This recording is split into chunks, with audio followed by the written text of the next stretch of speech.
cognitive therapy. I've been there. I'm not a state employee. I'm doing this all off my own volition, my own resources. And 10 years ago, I decided to equip myself with the training and skills to deliver that message to other offenders. I had things that most other offenders that I was incarcerated with didn't have. I had a fantastic mom, and my dad may rest in peace. I had a dutiful, beautiful wife who never turned her back on me through all the trouble. I had some decent computer skills and a little bit of savvy. So unlike so many other people that I was incarcerated with, I had it all. Fourth generation preacher's kid, raised right, never hungry, never beat on, never homeless, never had to worry about my mom coming home drunk, never had any of those challenges. I had it all, and I still fell. I still thought that it was all right to break the rules. Painful, but it was useful.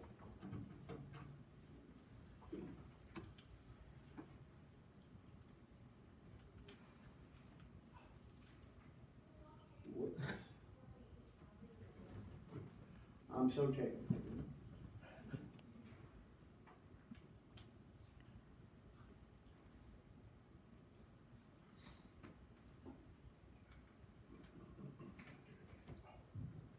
I did it again. I'm so sorry. There are 4 reasons in the intersection of human activity. 4 reasons why people reoffend. There is values that are broken coping skills, economics, environment, and impression. If those 4 values, if those 4 components meet in the right way, people don't reoffend as often. You take away any one of these components, and the proclivity to reoffend skyrockets. How many times did I hear in the jail cell, well, you know, my old lady needed some clothes and my baby needed food, so I had to go sling some drugs. I do know what that's like, because I do know that the economic opportunities for felons, such as myself, can be limiting. And I've got a pretty decent head on my shoulders, and it can still be limiting. It takes $19 now for any employer to run a full and complete criminal background on any applicant. The thing that we want to fight against is when people say, what's the use? Impression, General Perrin and the district attorney's office and the judges, they take care of that. Nothing gets your attention like waking up in a jail cell, in a jumpsuit. Nothing gets your attention. But that's the time and the opportunity to introduce a way out, a new message, that you don't have to live the way you have been.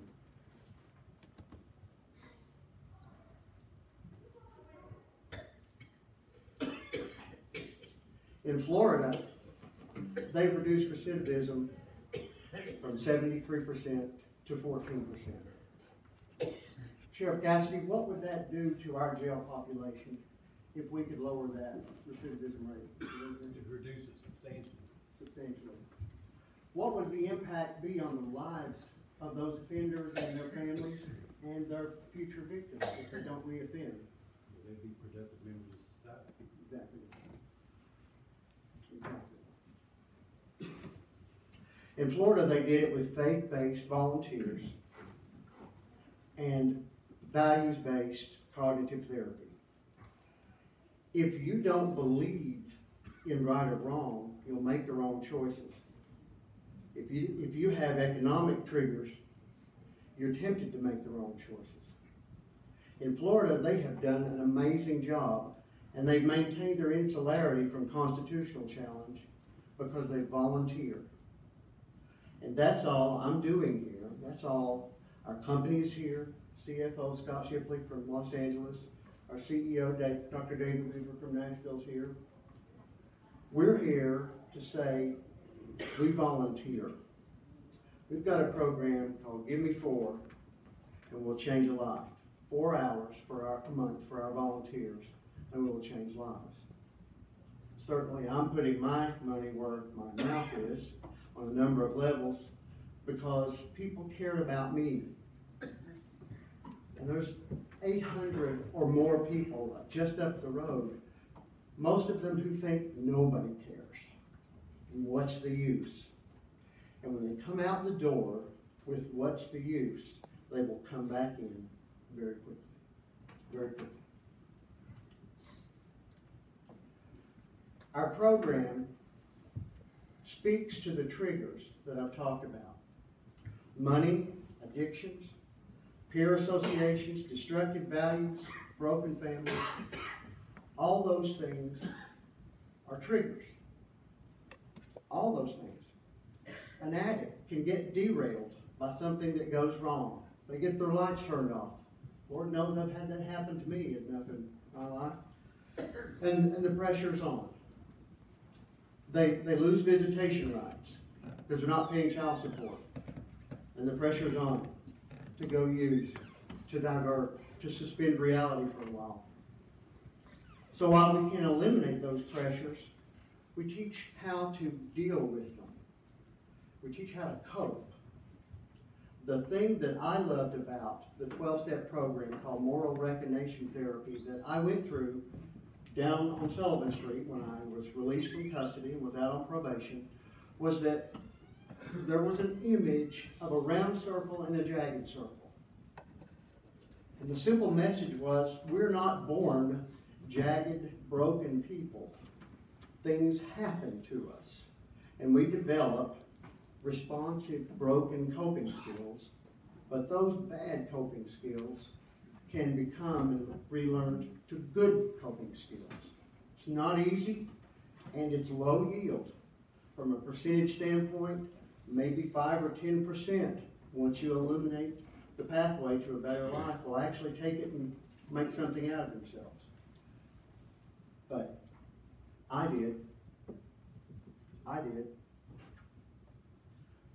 I've been humiliated for some of my exploits on national television more than once. I didn't stay down. I've been called names on national TV that you can't imagine. I can't speak in this room. But I deserve it.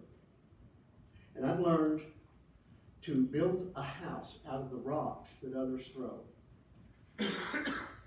There are some folks here in the room that are witness to the fact that an employer that I worked for in Nashville years ago, I saved him $1.5 million by my software analytics.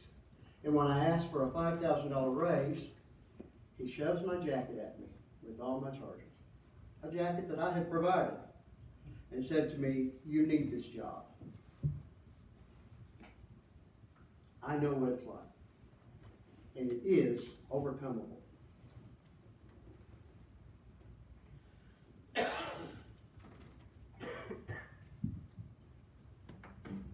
Here are the 4 answers to those 4 triggers and the way we will are proposing to speak to them.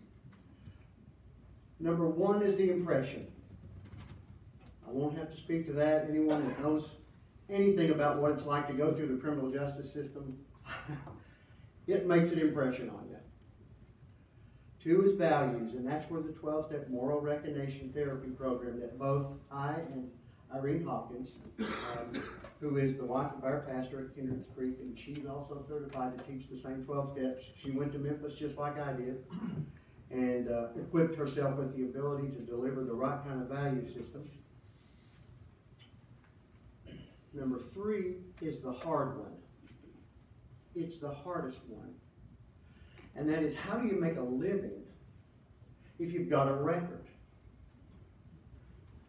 I started the software company that I have now, in my brother's garage 5 years ago. I didn't even have a garage, so Gates has got nothing on me. But how do you make a living if you can't do that? You must have merchantable skills. You must have merchantable skills to make a family-sustaining wage. And we have a lot of companies that have joined us in willing to train and equip offenders, even in a custodial facility. Now, you see, I've inserted those words, use the time, don't lose the time, in every slide. Because our project and our program isn't about making it easy or better or hand up. It's only a flashlight to the right way. Do you realize that a plumbing company in Nashville that I used to work for pays a $5,000 sign-on bonus for a plumber's helper today? There is a critical mass shortage of skilled service trades. And for anyone young in the audience, please forgive me if I use the term snowflake, but the snowflake generation isn't exactly stepping up to the plate to go fix a toilet, even though the base rate in Nashville is $28 an hour. There are ways, there are occupations that we've identified that where there's a critical labor shortage, deliverable skills and training that bridge that gap. Service trades where a conviction doesn't automatically disqualify you. We've honed in on those service trades. We've identified them. And I've been out over the past year telling my story and garnering up volunteers from technical schools and from the industry to do what I'm doing, to put a little in our stone soup strategy. Everybody puts in a little bit and we all eat better. Nobody gets any money out of it. What we do is get our rewards in heaven. That's what we're all about. Number 4 is the most important, because every human being wants to belong. They want to belong. And we will belong to somebody, some way, somewhere, somehow. I don't have to tell you how the dynamics of a 40-man cell block can change with just one person leaving and another person coming in the door. Because everybody, even in jail, wants to belong to something. Our faith-based volunteers and the church in general must have holes in the walls to be strong. And if we don't give those who have fallen a place, and if we don't allow them to belong, not coddling, but tough love, if we don't give them a place to belong, I promise you the world will. Jailhouse rule number 402. If you're going to continue a life of crime and steal when you get out, steal from another criminal because they can't call the cops. That's not the value system that we want to be the predominant meta messaging inside a jail cell. Imagine if, as part of your sentence, you had to go through and be transparent and succeed at your 12-step program. Imagine if you also got merchantable skills training that didn't cost you a dime, hands-on with a heat pump, and the proper diagnostics to make your work skillful and efficient to the customer. Imagine if you had, when you stepped out, mentors who say, I got your back. I don't care what you've done, I got your back. I'm with you, we're with you.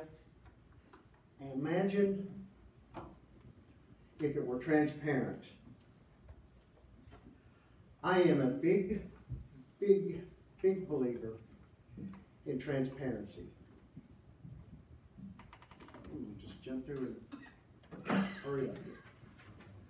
The transparency contract is the center of our project. It's the center of our delivery system to our folks that choose to participate. Transparency fosters accountability, and accountability fosters responsibility. And I'm putting my money where my mouth is on this one next week because I'm launching my own personal life story website, and it ain't pretty. But when I tell other offenders, you have to be transparent, and they say, oh, no, you're not. Well, yes, they will. They're even going to see a bit of this video here, where I stand in front of all of you and say, I broke the law.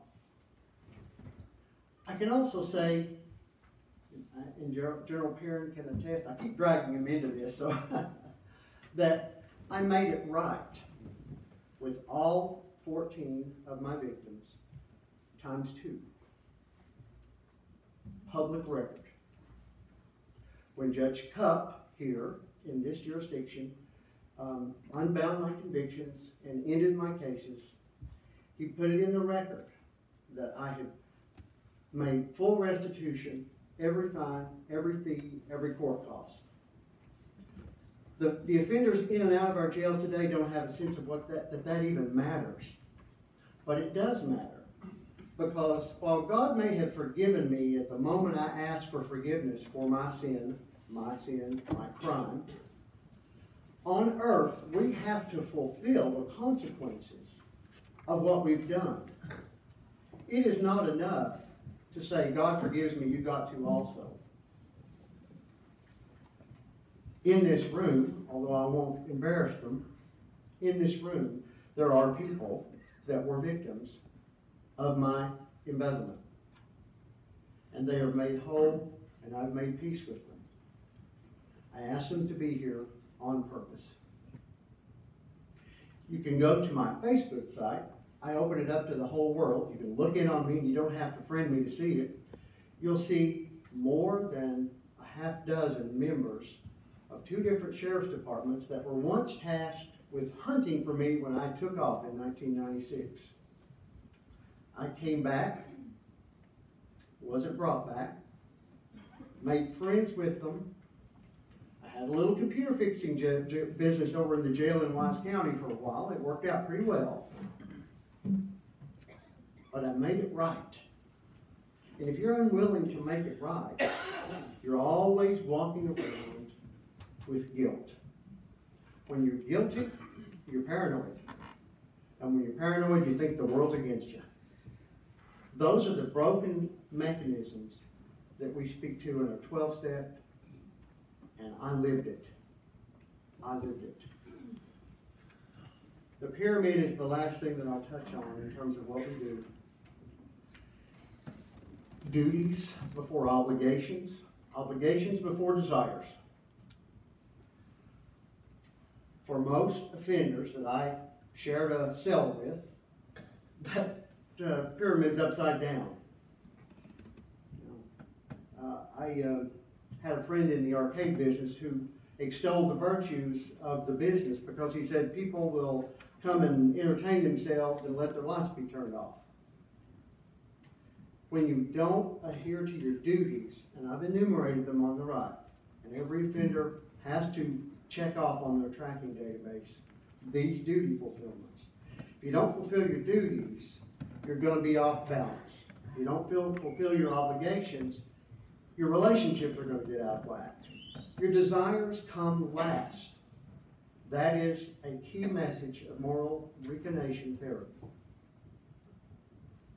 How many of us, even now, though not lawbreakers, could stack up on this pyramid and say, I spend all of my time and effort on my duties first, obligations, and maybe if I've got anything left over for a desire or two. That's what it takes to walk out of this law.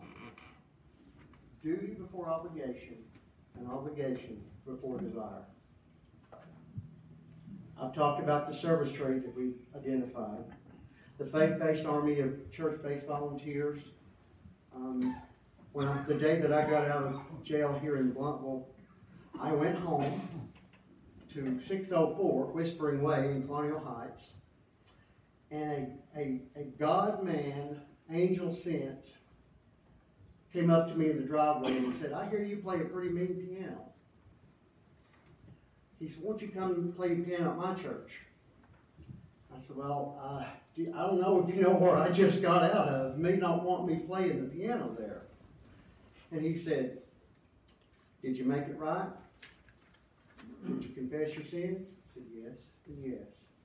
He said, you get in there on Sunday and you get on that piano in my church. His name is John Hackney, and he was a transcendent influence in my life. And the only reason he's not here tonight is because he's a little shy. I told him I was going to brag on him. And he's also in a scooter. He has muscular dystrophy and it's hard for him to get up. But he wanted to be here. And that man has been a mentor of mine ever since. January the 21st, 2003. He gave me a place. He gave me a place to belong. He gave me a church of people that did not judge. And after my father's passing, he's been my proxy father. So how do we do all this? We'll start in the jail. Delivery 12 steps. I'm not afraid to go in there and teach. I don't mind the strict church I'll have to go through because I got to comply with the rules like everybody else. That's how we start. We are looking for an honors jail. A facility that's in the dumps, that's in the worst places, that's in terrible shape, because when we find that building, we're going to look to turn it into an honors jail where you do your time, but you learn how to live. You learn how to live right. You get voluntary God-based messaging if you want it. We might even have a church service or two in there. And I might know somebody that might like to preach there sometime. But you'll learn, you'll do your time, you'll pay your dues, and you have a chance to step out of the swamp. I told Mayor Venable and Judge Goodwin, want the worst building you can find. The worst building you can find, because we're going to fix it up on the job training. On the job training. I've got instructors from Nashville to Roanoke that are going to teach our guys and their ladies how to turn a wrench, what it means to show up on time. We have Aaron Hawkins here, and he and his wife Linda have been working for a number of years on a financial skills program.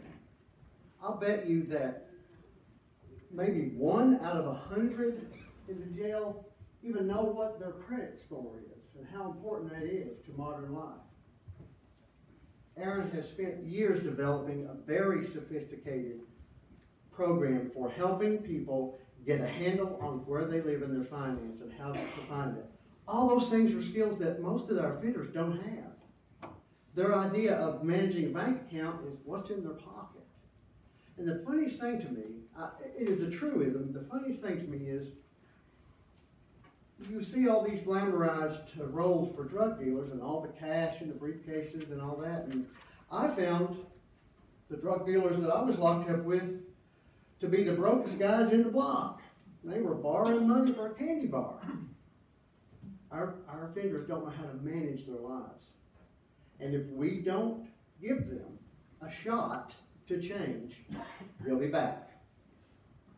I ask nothing of this body of leaders.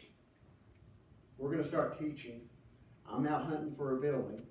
I'm speaking the message and giving my testimony in churches and saying, I need you for 4 hours. If you could teach someone how to wire up a building, if you could teach them how to turn a wrench and fix a toilet, if you can teach them how to put roof shingles properly on a roof, I need you. Our community needs you. So where we are today is we're going to begin, Irene and I will begin delivering the 12 steps, the seminal, the locus, to the values change while we hunt for a building. We're ready now for those things. We're preparing for the future. And it's a stone strategy for us that the county has no risk in. None. In a few months, I'll come back and enumerate all of the specific trades in the training program and the equipment commitments. I'll enumerate the mentoring army that's going through training now with me to learn how to be a proper mentor.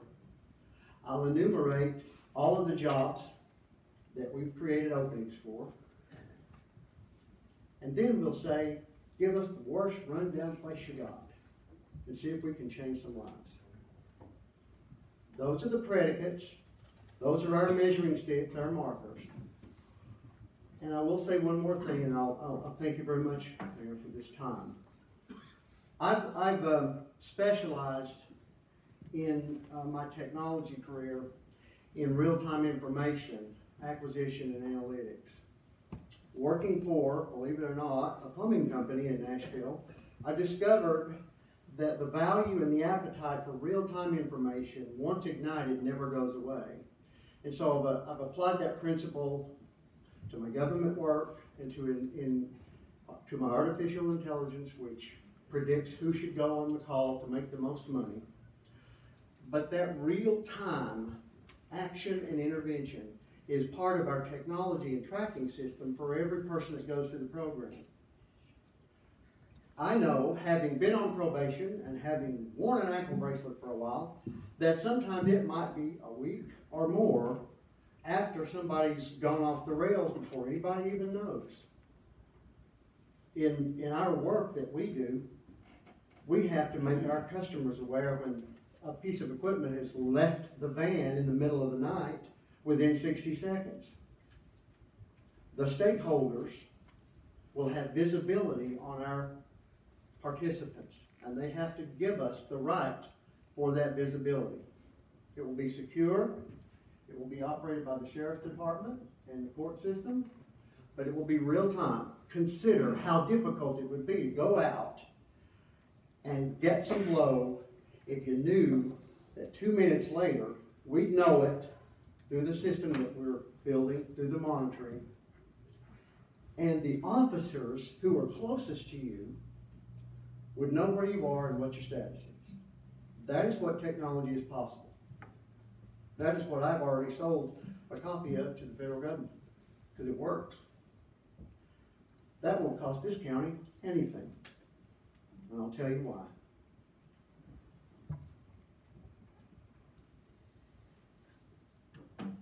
Luke 12:48. Unto much is given, much is required. I did not come here at all in this public forum to whine about some of the excesses that the system in Virginia partook of my wallet, but you can go read about it at davidkimstanley.com next week. You can go listen to the wire tapes. I was given, however, a great man who set me on the right course. And even though he was my prosecutor, he has guided me and now agrees to be a mentor to me. That is much has been given to me. I had a mom that was praying for me when I was underground for 4 years and throwing a $12 million party in Las Vegas, which I'm still ridiculed for. I thought it was a good business idea, but I'm still ridiculed for it. She was praying for me. Unto much is given, much is required. My wife and I stood backstage with the Who, with the Dixie Chicks, with Tony Bennett, all the artists that we booked for our launch party. Thought we were pretty high cotton. But when other people in that building right now that are despairing or worse, plotting their next caper, when they change, even if it's one, it will feel better than Las Vegas. I give all and exclusive credit to God and Jesus Christ, my Lord and Savior. And Mr. Johnny Coxworth, Joseph Cox, wherever you are, see me. I've got a job for you as soon as you're legal. So, what an impressive young man. I thank you very much, man. Thank you, David.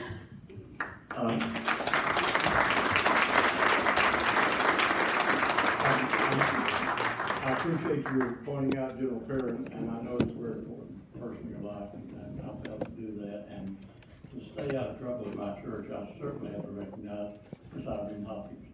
That way I can go to church Sunday. Her great husband, who is our pastor, will not point me out. So, David, thank you. I know some of the commissioners would probably like to talk to you, probably some of our audience, and I know that there are people here that you're talking with about assisting you. You mentioned Aaron, Robert Hagan, so I'm excited about this for Sullivan County. We want to let you know, David said that we've not asked for anything. He asked for the assistance of the sheriff and our legal community, our public defender. So I think it's an exciting thing. And I would say that even though it might result in some reduction, it's not our only direction that we're going. Again, thank you, and I'll be looking forward to talking with you later. Thank you. We will go back into session, and the next thing we have on our agenda are elections, appointments, and confirmations. With the changing of the guard in September and your election, we lost the members of our pre-hospital care committee, and I'm going to recommend to you that Commissioner Mark Hutton be appointed to the pre-hospital care committee, and that committee, in a nutshell, authorizes ambulance services and pre-hospital care in Sullivan County. So, Representative Vance, I recognize you for nomination. Mr. Chairman, I would like to nominate Mr. Mark Hatton to fill the unexpired term for Ms. Cheryl Russell. You've heard the nomination. We have a second. Second. Woods, Gardner, White. Any further discussion? Seeing none, all those in favor of the motion is made, signify by saying aye. Aye. Those opposed, no. Commissioner Hutton, I appreciate your willingness to serve on this. It's a very important committee. There's always, in one term, there are always very hard decisions come up. So I didn't have a chance to talk to Mark, tell him everything that happens in that committee, but it's an active committee. Next up, we have our public comment section. And did we get all the chairs, Commissioner Wood, did we get all the chairs out of the back? We've got standing room on me tonight. I apologize, we've got probably 100 chairs, and I guess we have them all out. Again, I'm sorry for those of you who are having to stand. We will recess now for public comment, and I picked up the list myself, and I would remind you of our rules of 3 minutes, and it's not imposed unilaterally. I will allow additional time to let you make your point, but 5 minutes at the outside, 30 minutes total for the session, and so I will call you up as you signed up. When you approach the podium, if you will give us your name and address for our electronic records. And the first one is Alan Novak.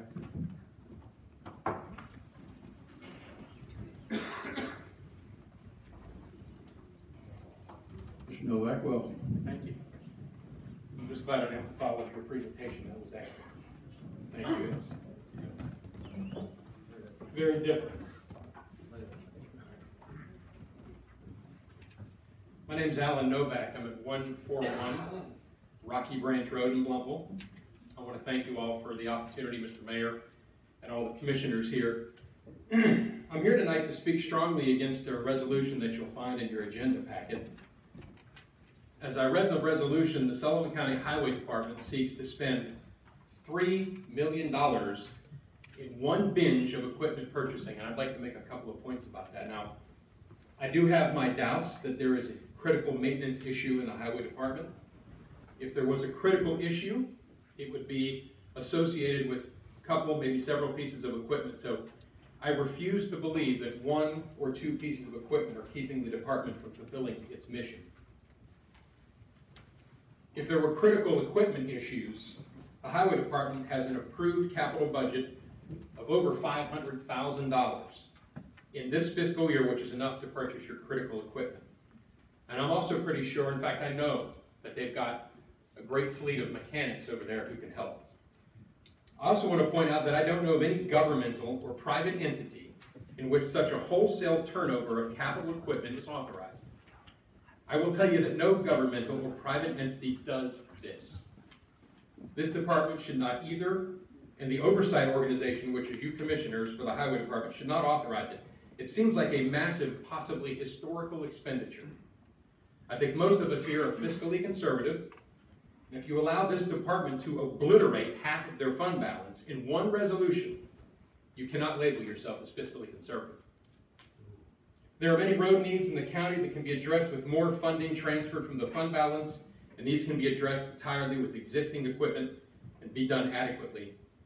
I bet if you take a poll of county residents and ask them if they think this huge, almost $3 million spending spree is going to make this highway department more efficient, I think you all know the answer. The Sullivan County Highway Department wants to spend money like it's lottery winnings. It may be found money to them, but it's our tax dollars. So I don't know how you're going to vote on this resolution, but my goal is for this commission to engage tonight in an open and honest discussion about this resolution. Why is there such urgency to drain the fund balance? I have my suspicions. I'll keep them to myself. But what I do know is obliterating the highway department fund balance in one fell swoop, because this department came to you all and showed you some pictures of broken down equipment. That's just plain wrong. So go investigate for yourselves if you already haven't. Take a field trip up to the hill. Don't rely on pictures. Don't rely on the fact that you've driven around in some of the older vehicles during the recent snowstorm. Take the field trip. Go up there. But think long and hard about them making this purchase. I know I have. So hold this department accountable like you do other departments when requests are made to utilize their fund balances. I thank you for the opportunity to speak, and I know the voters will take note of your actions here tonight. Thank you, Mr. Novak. Won't you go find that asphalt plant? We don't do that here. Not the Jerry Springer show. We don't do that here, and I'll ask you to leave if you're going to continue to do that. Or if you don't leave, I'll have you escorted. Next up on our agenda is Mr. Rodney Paget. Mr. Paget. Can I ask that last time, please? No. No. No problem. Mr. Paget. My name is Rodney Paget, 1125 Gottman Shoals Road, Bluntville, Tennessee. I'm here not with anything that's on the agenda necessarily. I'm here for the general school information, I guess you could say. I want to reiterate what I had said in the work session the other night. I would really ask that you guys consider a joint meeting with the Board of Education to work out some of the misinformation or concerns with reserve fund balances and whatnot, so that we can move on with our high school, middle school, and then hopefully very soon, south and central renovations. I would like to kind of point out some numbers. I don't quite understand them, so there you go. But back in January 2016, the mayor here was quoted as saying that we would probably need about a $9.8 million debt service for this bond. Later in December, Mr. Bailey had indicated it might be closer to $6.8 million. When the budget came out in 2017, it winds up being about $7.8 million. So far, we've raised taxes 8.5 cents back in 2017, which brought up about $3.2 million a year. We took 2.7 from Bristol and Kingsport's city school renovation funds, and then this year we took 1.6 from the Sullivan County renovation funds. All total, that's about $7.5 million of that $7.8 million per year. I know there has been some thoughts or concerns that $1.9 million will come out next year after the rural debt fund is paid off in April this year. If that is the case, if that is the intention, I would just kind of ask that you guys put out some sort of current payment plan structure so that we can see where the money is going, because I'm not sure why $9.3 million would be needed to pay for a $7.8 million a year bond. And where's that money going to go? Is that going to go toward something else in the county, roads, jails? Or is that going to go back into the school? That's the reason I ask that is, of course, you guys all know that there's been questions about Sullivan Gardens, Bristol Middle School, and Innovation Academy being closed early. Part of that concern is that although they were able to handle the renovation fund being lost this year, if they have further funds taken that they don't expect next year, there's no way that they can handle that, and therefore they're looking at potential ways to save money. if there is no intention to take that money, I'm asking that that be made public so that we can then see what they do with that decision. That's number one. The second topic I'd like to bring up, there's a lot of new commissioners here. I think there is some old hostilities between the board and the commission. I think that there's some new too, as it very well showed in the septic line or sewer line discussions the past month or so. If you know, when I see the sheriff come up here, when I see the highway department come up here, I see a lot more willingness to work things through rather than barking back and forth versus when the school comes up. And I know that we're going to have renovation concerns coming up for Central and South, and I'm sure money is going to be asked for those things. And if we have that going into those discussions, I feel like that we're going to wind up with a mess of a school system in the next 2 or 3 years. And so I would, this is me speaking for myself only, ask that you guys really consider how we work through these problems in the future and have a civil discourse and you know, reasonable discussion about things. And I will leave it at that. The only other thing I would say is I would like to thank Ms. Rafalowski for being a very good director of schools. I think she's done a good job overall. I think she's a very caring individual. I don't think anybody who knows her can dispute that in any way, shape, or form. So I will leave you with that. Thank you. And Commissioner Glover, let me tell you about your fast answer this third time. I'll recognize you for your reply. I appreciate it. Apologize for the quick answer.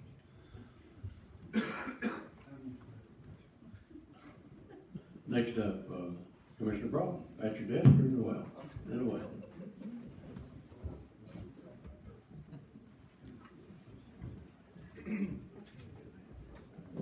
Thank you, Mayor. And I'd like to thank my wife for signing me up. We were in a meeting, I couldn't get up here. 3 or 4 things I've got a little thing to say, but before I go to that, I want to thank everybody for coming tonight. I think this commission, we're doing a lot of good things. Moving the meetings tonight's office has been a great thing. Since then, we've had a lot more attendance. We're glad to have y'all. Hope y'all keep coming. Appreciate you being here. Ms. Rafalowski has, I've known her since I was 15 years old. She's went out of her way. My daughter was having some issues with her college and getting everything set up. And her and my daughter are personal friends, and I think she's done a good job. You know, it's not her fault or her. Whatever the BOE does, good or bad, is not on her. She has a different job altogether. So, but that brings me to the current discussion. You know, we were talking this past Thursday about some misinformation, and I wrote a short little thing here.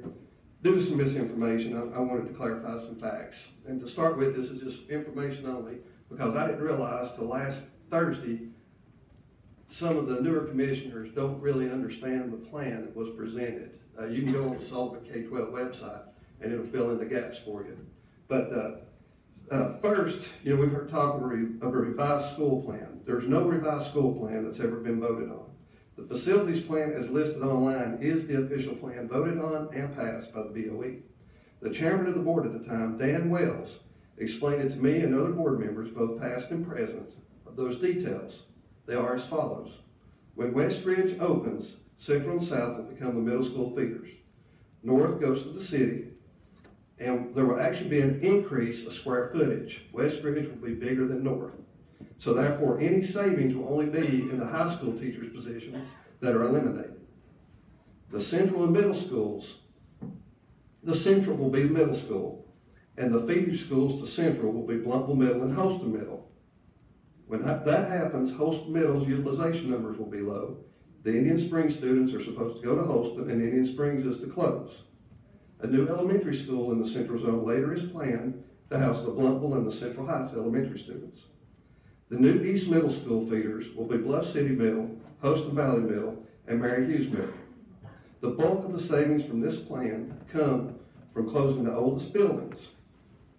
When you look at the South Zone, I've already got that. the feeder schools going into South, wherever it's a middle school, will be North, Sullivan, and Colonial Heights. When you look at this plan, the bulk of the savings comes from those schools closing. The plan was designed to close the oldest schools. They are listed on the website: Sullivan Gardens, 1931, Blumpville Middle, 1932, Bluff City, 1932, Indian Springs, 1935, and Holston Valley, 1930. When I was on the BOE, I voted against this plan because I felt like there were more affordable options. Now, members of those who supported this plan are wanting to change it. When I grew up, you plan your work and work your plan. That might be why people on the commission are having some questions. If any changes occur, it would appear that the plan would actually have to close more schools, being as how the plan is already 10 million over budget. The facilities plan and the budget were both funded at 100%, so any shortages are not a funding issue. Thank you for your time. Have a great day. Thank you, Mr. Broughton. Next up, Dan Page.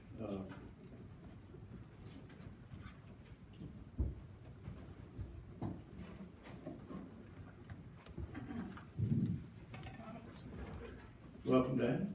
Hello, thank you very much. My name is Dan Page. I live at 609 Whispering Way. And that's close to where y'all used to live. Again, I don't think this is on the agenda tonight, but it will be on the agenda at some point. I'm talking about the funding for the BOE. I'll reiterate some of the comments that have already been made, that this county commission has already fully funded the operational budget and any other budget that the school system has asked for. They also voted and approved a $140 million tax increase, part of which went to Sullivan County, part of which went to Bristol, and part of which went to the city of Kingsport. These things are all important because once they've already received all these funding, which they asked for, they already had budgeted, they already had plans, they understood what they needed. Once the building was quoted, they came back for you to ask if they could use $4.5 million of the money that they supposedly had saved from other options, from other things that they've done in the past few years. And the county commission agreed to that. Now they've come back and want to spend money on a sewer line that they apparently already had funds for, which they can't say where those funds have gone. This county commission has fully funded everything that the BOE has asked for. But now as they continue to run out of money on these projects, I ask you not to keep funding bad behavior on the BOE and poor planning on their part. There's nothing this county commission has not done that they've asked for. It's as simple as if it's your mistake, you pay for it. Y'all have not made a mistake up to this point. Their budgets on their projects will go over budget. They will continue to escalate. The buildings have not even really come out of the ground yet, and they're over budget. They'll be coming for you for more money. That's when you'll have to decide if you're going to increase taxes to pay for more of this and continue to keep paying for it. That's all I really have to say. Have a good evening. Thank you. Thank you, Dan. Good to see you back. That is all I have signed up. And I offer the opportunity, if you fail to sign up, to be recognized. So, if you will come forward again, we'll need you to give us your name and address, and 3 minutes. Thank you. Jason Horton, 616 Galton Shoals. Welcome, ladies and gentlemen. And I would just like to say, Ms. Rapalowski, thank you for a couple months back. We got something achieved. But, you know, we keep hearing about the 1.6, 1.9 money that keeps on going back and forth.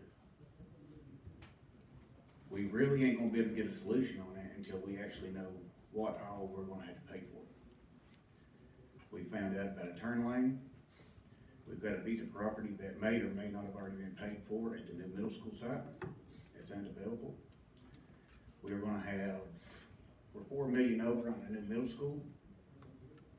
We've got funds that's gonna have to be coming from here out.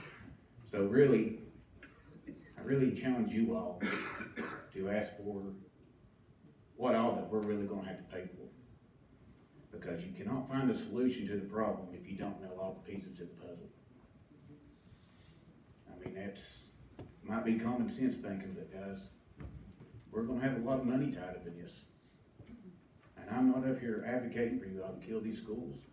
I'm I'm not advocating for you to fund them. I think it's starting to get to that point to where,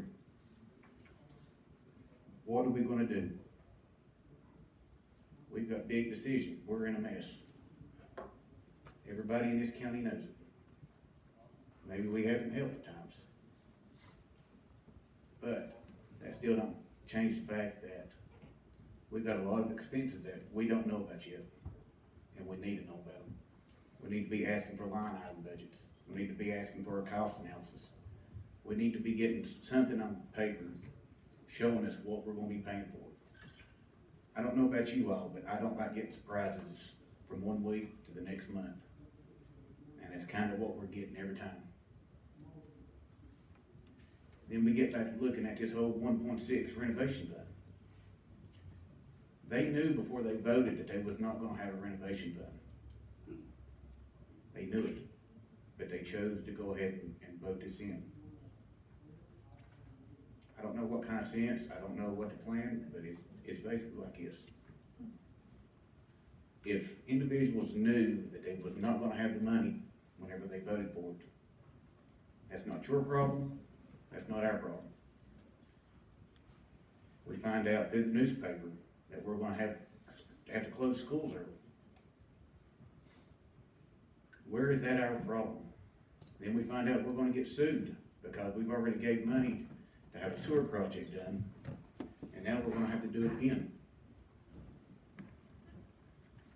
So what kind of financial responsibility are we gonna set here? Mr. Novak was talking about the highway department, about binging on equipment. I mean, if you're all gonna take into account to shut them down with their request, might be, it would be a little bit hypothetical to say to the DOE, we're gonna shut you down too because we've done gave you your cash. And really it gets down to the point, I had the opportunity to move my family last year. I have been a lifelong resident of Sullivan County, 26 years in Bloomingdale, 13 in Indian Springs, and now I'm in Holston. I had to sit down with my kids, and we had to come to a decision. Are we going to Carter County, or are we staying here? It's been their home the entire time. And we knew if we stayed, what the possibilities of them having to go to this new high school. We knew it full well. But it's about like anything else. I could turn my back on my neighbors. Because I've got a responsibility just like everybody else does to do the right thing. I may be loud, opinionated, and rough around the edges. But at least I'll hold true to what I say. But I just want to kind of share that with you, that I had the opportunity to leave, and we chose not to, because this is our home, this is our communities, and I will stand shoulder to shoulder with every one of them in every single community, if it means that we do the right thing. Thank you much. Thank you, Mr. Oldham.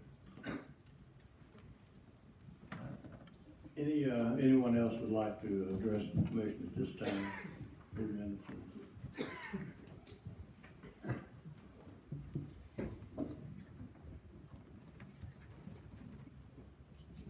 Donald Christian, 401 Moreland Drive, Lawrenceville, Tennessee.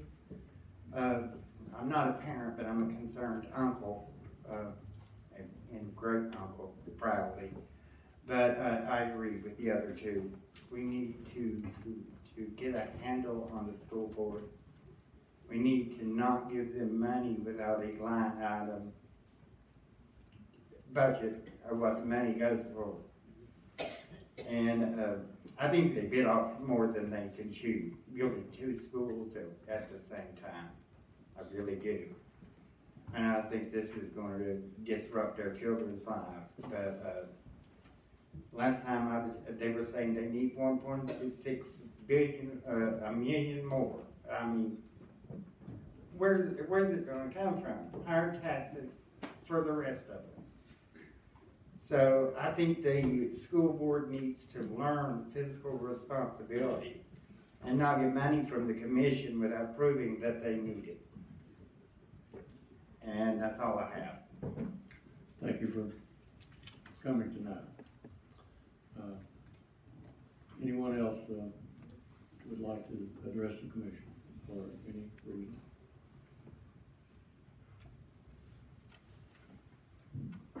Going once, twice.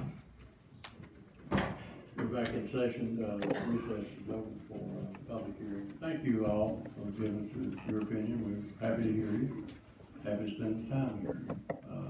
We always learn something when we listen to public. Our plan with our agenda, I will tell the commissioners at this point, I would like to go ahead with the approval of notary publics. We don't have a zoning issue tonight. And so before we will break, before we get into our resolution commission to maybe let you visit with some of our guests if you'd like. And we'll break for about 15 minutes, and then when we come back, I'm going to recognize Commissioner Glover. That's fine. Commissioner Broughton. Yes, yes, sir.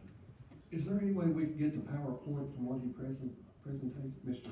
I'm sure David will share it with us, and I will distribute it from my office. So let's, if I could recognize the clerk for the reading of the list of notary public applicants.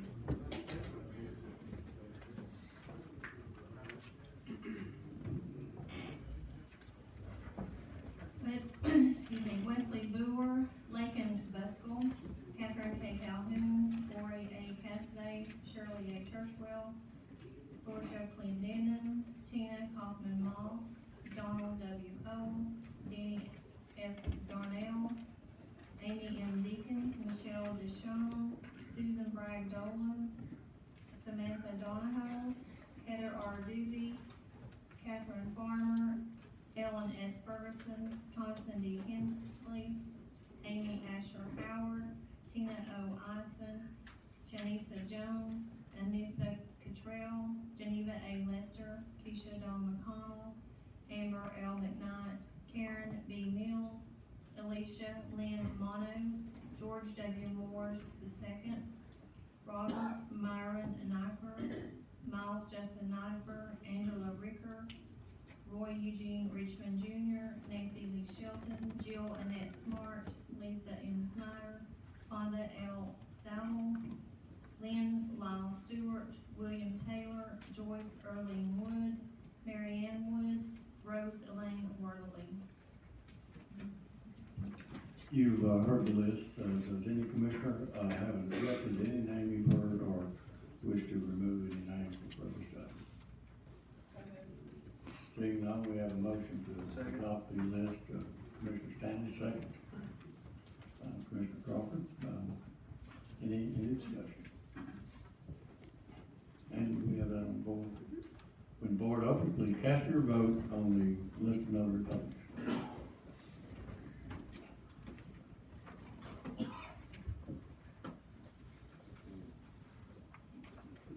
Has everyone voted? Anyone wishing to change your vote? Madam Clerk, take the vote. 23 yes, 1 absent. I received necessary majority. The notary publics as identified are appointed. As I said, we will take a break. It is 7:18. Let's come back at 7:30. So we're recessed.